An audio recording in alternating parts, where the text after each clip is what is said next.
Hi hello ನಮಸ್ಕಾರ ಸ್ನೇಹಿತರೆ. ಏನಪ್ಪ ಆಗ್ತದೆ ಫೈನಲಿ ಎಲ್ಲ ಕೂಡ ಉಲ್ಟಾ ಹೊಡಿತಿದೆಯಾ. ಚಾರು ಕಣಿಗೆ ಬಿದ್ದೆ ಬಿಟ್ರು ಈ ಕಡೆ ರಾಮಾಚಾರಿ ವೇಷದಲ್ಲಿರೋ ಕೇಕೆ ಹಾಗೆ ವೈಶಾಖ ಮಾನ್ಯತಾ ಈ ಕಡೆ ಗೊತ್ತಾಗಿದ್ದೆ ತಡ ಈ ಕಡೆ ಜಯಶಂಕರ್ ಅವರ ಬಳಿಗೆ ಹೋಗಿ ಎಲ್ಲ ಸತ್ಯ ಹೇಳ್ಬಿಡ್ತಾಳೆ ಚಾರು.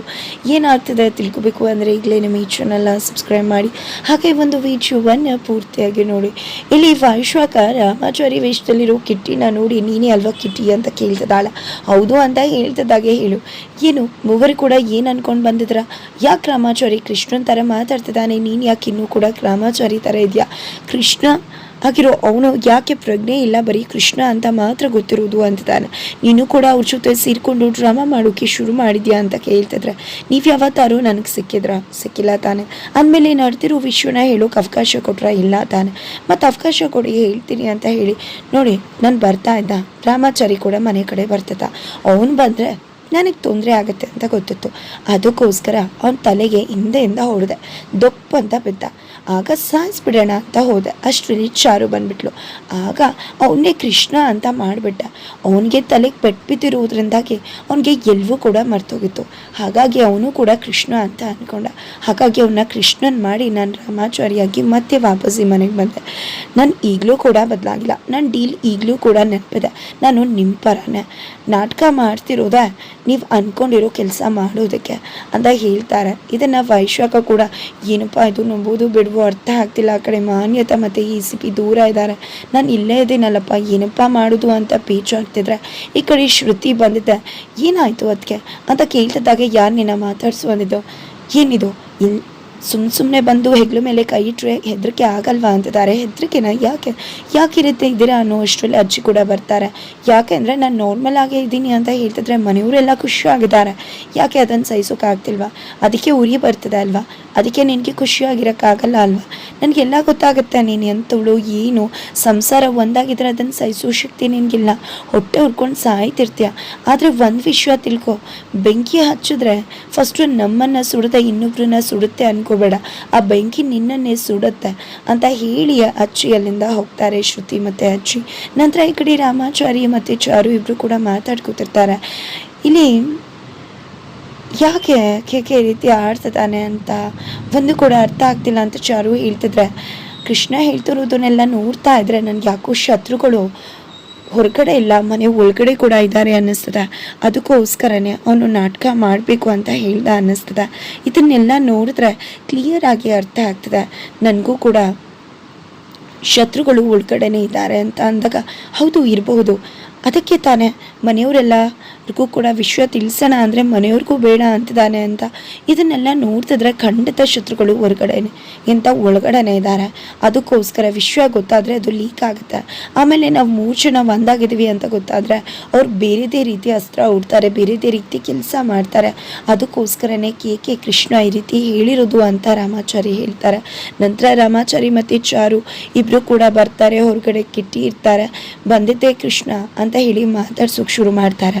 ಈ ಒಂದು ನಾಟಕದ ಅವಶ್ಯಕತೆ ಎಲ್ಲ ಇದೆಯಾ, ಇದು ಬೇಡ ಅಂತ ಅನ್ನಿಸ್ತಿದೆ ಅಂತ ಹೇಳಿದಾಗ ಇಲ್ಲ ಅಣ್ಣ, ಈ ನಾಟಕದ ಅವಶ್ಯಕತೆ ಇದೆ. ಕೆಲವೊಂದು ಜನ ಹೇಗೆ ಮುಖವಾಡ ಹಾಕ್ಕೊಂಡಿರ್ತಾರೆ ಅಂದರೆ ನೋಡಿದ್ರೆ ಅವರು ಕೆಟ್ಟವರು ಅಂತಾನೆ ಗೊತ್ತಾಗೋದಿಲ್ಲ, ಒಳ್ಳೆಯವ್ರೇನೋ ಅನ್ನೋಷ್ಟರ ಮಟ್ಟಿಗೆ ಮುಖವಾಡ ಹಾಕ್ಕೊಂಡಿರ್ತಾರೆ. ಆ ಮುಖವಾಡನ ಕಳ್ಚಿಡಬೇಕು ಅಂದರೆ ಇದರ ಅವಶ್ಯಕತೆ ಇದ್ದೇ ಇದೆ. ನಾವು ನಾಟಕ ಮಾಡಲೇಬೇಕಾಗಿದೆ ಅಂತ ಹೇಳ್ತಿದ್ದಾರೆ. ಜೊತೆಗೆ ನಿನಗೆ ಮಹಾಭಾರತದ ಕತೆ ಗೊತ್ತಾ ಅಂದಾಗ ನಿಮ್ಮ ಅಣ್ಣಂಗೆ ಗೊತ್ತಿಲ್ಲದಿರೋ ವಿಷಯ ಏನಿದೆ ಕೃಷ್ಣ ಅಂದಾಗ ನೋಡೋಣ, ಮಹಾಭಾರತದ ಮೇಲೆ ಒಂದು ಪ್ರಶ್ನೆ ಕೇಳ್ತೀನಿ ಉತ್ತರ ಕೊಡ್ತೀಯ ಅಂತಾರೆ.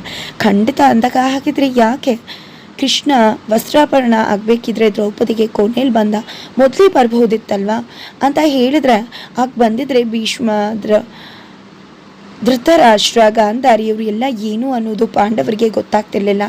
ಎಷ್ಟೇ ಹೇಳಿದ್ರು ಕೃಷ್ಣ ಅವ್ರಿಗೆ ಅರ್ಥ ಆಗ್ತಿರ್ಲಿಲ್ಲ. ಅದಕ್ಕೋಸ್ಕರ ತೋರಿಸ್ಬೇಕು ಅಂತಲೇ ಆ ರೀತಿ ಮಾಡಿದ್ದು ಅಂದಾಗ ಹೌದಲ್ವ.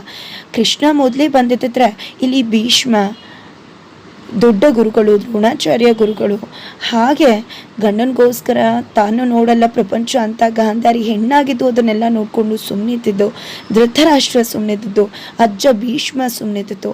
ಇದು ಎಲ್ಲವೂ ಕೂಡ ಸುಮ್ಮನಿದ್ದಾಗ ಇವರೆಲ್ಲ ಎಂಥವ್ರು ಅನ್ನೋದು ಪಾಂಡವಿಗೆ ಅರ್ಥ ಆಯಿತು. ಕೃಷ್ಣ ಬಂದಿದ್ದರೆ ಇಂಥ ಸಂಗತಿನೇ ಬರ್ತಿರ್ಲಿಲ್ಲ. ಹಾಗೆ ನಾನು ಕೂಡ ಇಲ್ಲಿರ್ತಕ್ಕಂಥ ಶತ್ರುಗಳನ್ನ ತೋರಿಸ್ಬೇಕು ಅಂದರೆ ಈ ನಾಟಕದ ಅವಶ್ಯಕತೆ ಇದೆ. ಸ್ವಲ್ಪ ದಿನ ಅಷ್ಟೇ, ಇಷ್ಟು ದಿನವೇ ಸುಮ್ಮನಿದ್ರಂತೆ, ಇನ್ನು ಸ್ವಲ್ಪ ದಿನ ಸುಮ್ಮನಿರೋದಕ್ಕಾಗೋದಿಲ್ವ? ಖಂಡಿತ ನಂತರ ನಿಮ್ಮ ಶತ್ರುಗಳು ಯಾರು ಅನ್ನೋದು ಎಲ್ಲವೂ ಕೂಡ ಒಂದೊಂದಾಗಿ ಗೊತ್ತಾಗುತ್ತೆ ಅಂತ ಹೇಳ್ತಿದ್ದಾರೆ. ನಂತರ ಈ ಕಡೆ ಕೃಷ್ಣ ಬರಬೇಕಿದ್ರೆ ಮತ್ತೆ ವೈಶ್ವಕ ಅಡ್ಡ ಬರ್ತಾಳೆ. ಹೌದು, ನಿನಗೆ ಇದು ನಿನ್ನ ಮನೆ ಅಂತ ಗೊತ್ತಾಯ್ತಲ್ವ? ನಿನ್ನ ಮನೆ ಅಂತ ಗೊತ್ತಾದ್ಮೇಲೂ ನೀನು ಹೇಗೆ ಈ ಮನೆ ವಿರುದ್ಧ ನಿಂತಿದ್ಯಾ ಅಂದರೆ, ಇದು ನನ್ನ ಮನೆಯೇ ಆಗಿರಬಹುದು, ಆದರೆ ಅವರು ನನ್ನನ್ನು ದೂರ ಇಟ್ಟಿದ್ರು. ಒಮ್ಮೆ ಕೂಡ ನನ್ನ ಹುಡುಕೋ ಪ್ರಯತ್ನ ಮಾಡಲಿಲ್ಲ. ನನ್ನಮ್ಮ ಎಷ್ಟು ಆರಾಮಾಗಿದ್ರು, ಇಷ್ಟು ವರ್ಷ ಒಬ್ಬ ಮಗ ಇಲ್ಲ ಅಂದ್ರೂ ಕೊರಗ್ದೆ ಏನೂ ಮಾಡಿದೆ. ಅಂಥವ್ರು ಕಂಡ್ರೆ ನಾನು ಏನು ಮಾಡಬೇಕು? ಅಂಥವ್ರು ನನ್ನ ಅಪ್ಪ ಅಮ್ಮ ಅಂತ ಸ್ವೀಕರಿಸ್ಬೇಕಾ? ಯಾವುದೇ ಕಾರಣಕ್ಕೂ ಇಲ್ಲ. ಮೊದಲಿಂದನೂ ನನಗೆ ನನ್ನ ಕುಟುಂಬದ ಮೇಲೆ ದ್ವೇಷ ಆಯಿತು, ನನ್ನನ್ನು ಅನಾಥ ಮಾಡಿದ್ರು ಅಂತ. ಈಗಲೂ ಕೂಡ ಅದು ಜಾಸ್ತಿ ಆಗಿದೆ ಹೊರತು ಕಡಿಮೆ ಆಗಿಲ್ಲ. ಅವ್ರ ವಿರುದ್ಧ ನಾನು ಸೇರಿ ತೀರಿಸ್ಕೊಳ್ಳೇಬೇಕು ಅಂತ ಹೇಳ್ತಾರೆ. ನಂತರ ವೈಶ್ವಕ ವಿಷಯ ಹೇಳಬೇಕು, ಅವ್ರ ಹತ್ರ ಮಾತಾಡಬೇಕು, ಕಿಟ್ಟಿ ಹೇಳಿದ್ದನ್ನು ಅಂತ ಅಂದ್ಕೊಂಡಿದ್ದೆ. ವೈಶ್ವಕ ಕಾಲ್ ಮಾಡ್ತಿದ್ದಾರೆ, ಬಟ್ ಕಾಲ್ ಕನೆಕ್ಟ್ ಆಗ್ತಾನೇ ಇಲ್ಲ. ನಂತರ ಇದೆಲ್ಲ ನಂತರ ಈ ಕಡೆ ಜಾನಕಿ ಅವರು ತನ್ನ ಮಗನ ಮತ್ತು ರಾಮಾಚಾರ್ಯನ ನಿಲ್ಲಿಸಿ ಮಾತಾಡಿಸ್ತಿದ್ದಾರೆ. ನನ್ನ ಮಗ ಕೃಷ್ಣ ಆರಾಮಾಗಿ ಅವನಿಗೆಲ್ಲ ನೆನಪಿದ್ದಿದ್ರೆ ಎಷ್ಟು ಚೆಂದ ಇರ್ತಿತ್ತು ಅಂತ ಹೇಳ್ತಿದ್ದಾರೆ. ಜೊತೆಗೆ ನನ್ನ ಮಕ್ಕಳು ಎಲ್ಲೇ ಇದ್ದರು, ಏನೇ ಇದ್ದರು, ಅವ್ರು ನನಗೆ ಅರ್ಥ ಆಗ್ತಾರೆ, ಅವ್ರ ನೋವು ನನಗೆ ಅರ್ಥ ಆಗುತ್ತೆ.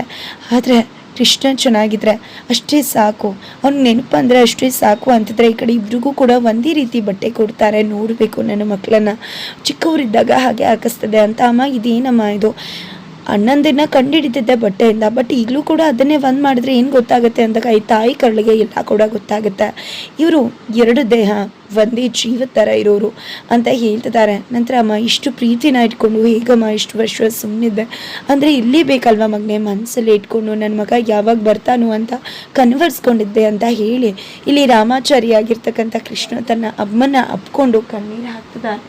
ಈ ರೀತಿ ಕಣ್ಣೀರು ಹಾಕಿ ಅಮ್ಮನ ಅಪ್ಕೊಂಡು ಪ್ರೀತಿ ಮಾಡ್ತಿರೋದನ್ನು ನೋಡಿ ಚಾರು ಮತ್ತು ಚಾರಿಗೆ ತುಂಬಾ ಖುಷಿ ಆಗ್ತದೆ. ನನ್ನ ತಮ್ಮ ಪ್ರೀತಿ ವಿಶ್ವಾಸ ಎಲ್ಲವನ್ನ ಕೂಡ ಬದಿಗಿಟ್ಟು ನಮಗೋಸ್ಕರ, ನಮ್ಮ ಕುಟುಂಬಕ್ಕೋಸ್ಕರ ತನ್ನ ಪ್ರೀತಿನೇ ತ್ಯಾಗ ಮಾಡ್ತಿದ್ದಾನೆ ಅಂದರೆ ಖಂಡಿತ ಯಾರು ಇದ್ದಾರೆ ಅನ್ನೋದು ಅವ್ರಿಗೆ ಅರ್ಥ ಆಗುತ್ತೆ. ಜೊತೆಗೆ ಈಗ ಅವನು ಪ್ರೀತಿಯಿಂದ ಅಮ್ಮನ ಜೊತೆ ಇರೋದು ನೋಡಿ ಖುಷಿ ಪಡ್ತಿದ್ದಾರೆ. ಅಲ್ಲೂ ಕೂಡ ನನಗೇನಾದರೂ ಪರವಾಗಿಲ್ಲ, ಬಟ್ ನನ್ನ ಕುಟುಂಬ ಚೆನ್ನಾಗಿರಬೇಕು ಅನ್ನೋದಷ್ಟೇ ನಾನು ಮುಖ್ಯ ಅಂತ ಕೃಷ್ಣ ಹೇಳಿರ್ತಾರೆ ಅಣ್ಣಂಗೆ. ಇದೆಲ್ಲದರ ನಂತರ ಈ ಕಡೆ ವೈಶ್ವಾಕ ಕಾಲ್ ಮಾಡಿದಾಗ ಈ ಕಡೆ ಕೃಷ್ಣನ ಜೊತೆ ಮಾತಾಡಬೇಕು ಅಂತ ಇಲ್ಲಿ ಮಾನ್ಯತಾ ಕೂಗ್ತಾರೆ. ಈ ಕಡೆ ವೈಶ್ವಕ ಕೃಷ್ಣ ಇಬ್ಬರು ಕೂಡ ಸೇರಿಕೊಂಡು ಮಾನ್ಯತಾ ಜೊತೆ ವಿಡಿಯೋ ಕಾಲಿಂಗಲ್ಲಿದ್ದಾರೆ. ಇಲ್ಲಿ ರಾಮಾಚಾರಿ ನ್ಯಾಚುರಲ್ ಡೆತ್ ಆಗಬೇಕು, ಆ ರೀತಿ ನೀನು ಮಾಡಬೇಕು ಅಂತ ಹೇಳ್ತಿದ್ದಾರೆ. ಖಂಡಿತ ಮೇಡಮ್, ಏನೂ ಕೂಡ ಯೋಚನೆ ಮಾಡಬೇಡಿ, ನಾವು ಅಂದ್ಕೊಂಡಾಗೆ ಎಲ್ಲವೂ ಆಗುತ್ತೆ ಅಂತ ಹೇಳೋ ಟೈಮ್ಗೆ ಈ ಕಡೆ ಚಾರು ಬಂದಿದ್ದೆ. ಇದನ್ನು ನೋಡಿ ಹಾಗಿದ್ರೆ ಮೇಡಮ್ ಅಂತ ಕರೀತಿದ್ದಾನೆ ಕೃಷ್ಣ ಅಂದರೆ ಇವರಿಂದ ಮೇಡಮ್ ಇದ್ದಾರೆ, ಯಾವುದೋ ಲೇಡಿ ಇದ್ದಾರೆ ಅಂತ ಅಂದ್ಕೊಂಡಿದ್ದೆ. ಬರ್ತಿದ್ದಾರೆ, ಬಟ್ ವೈಶ್ವಕ ಇದ್ದಾಳೆ, ನೋಡೇ ಬಿಡ್ತಾಳ. ಈ ಕಡೆ ಚಾರು ಮಾನ್ಯತಾ ವಿಶ್ವ ಗೊತ್ತಾಗ್ತಿದ್ದಾಗೆ ತನ್ನ ತಂದೆ ಮನೆಗೆ ಹೋಗಿ ಮಾನ್ಯತಾ ಗ್ರಾಚಾರ ಬಿಡಿಸ್ತಿದ್ದಾಗೆ ಅಪ್ಪಂಗೂ ವಿಷಯ ಗೊತ್ತಾಗಿ ಮಾನ್ಯತಾನ ಮನೆಯಿಂದ ದಬ್ಬಿ ಅವರೇ ಜೈಲಿಗೆ ಕಳಿಸೋಕೆ ಮುಂದಾಗ್ತಾರ. ಏನಾಗುತ್ತೆ ತಿಳ್ಕೋಬೇಕು ಅಂದರೆ ಈಗಲೇ ನಮ್ಮ ಈ ಚಾನಲ್ನ ಸಬ್ಸ್ಕ್ರೈಬ್ ಮಾಡಿ, ಮುಂದಿನ ವಿಡಿಯೋಗೋಸ್ಕರ ರೀಚ್ ಮಾಡೋದನ್ನು ಮರಿಬೇಡಿ.